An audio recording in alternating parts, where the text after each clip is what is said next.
శ్రీ మహాగణాధిపతయే నమః. శ్రీ సరస్వత్యై నమః. శ్రీ గురుభ్యో నమః. శుభోదయం. అందరికీ శ్రావణమాసం శుభాకాంక్షలు.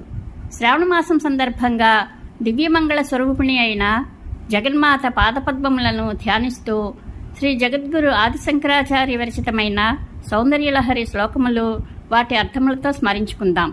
అమ్మ కృపకు పాత్రలమవుదాం. శివశక్త్యాయుక్తో యది భవతి శక్తః ప్రభవితుం న చేదేవం దేవో న ఖలు కుశలః స్పందితుమపి అతస్త్వమారాధ్యాం హరిహర విరించాదిభిరపి ప్రణంతం స్తోతుం వా కథమకృత పుణ్యః ప్రభవతి.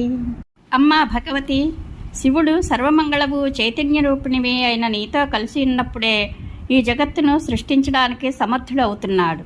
అలా నీతో కూడి ఉండకపోతే ఆ సదాశివుడు కొంచెంగా కదలడానికి కూడా సమర్థుడు కాడు.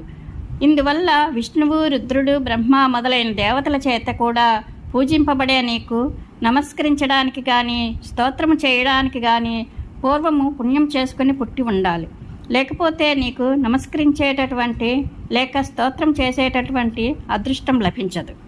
తనీయాంసం పాంసం తవ చరణ పంకేరుహ భవం విరించి సంచిన్వన్ విరచయతి లోకాన వికలం వహత్యేనం సౌరిః కథమపి సహస్రేణ శిరసాం హరః సంక్షుద్యైనం భజతి భసితోద్ధూళన విధిం. అమ్మా శ్రీదేవి, బ్రహ్మదేవుడు నీ యొక్క పద్మముల వంటి పాదాలపై ఉన్న ధూళిని సాధనంగా గ్రహించి చరాచర సహితమైన ఈ 14 లోకాలను ఏ లోపము లేకుండా సంపూర్ణంగా పుట్టిస్తున్నాడు.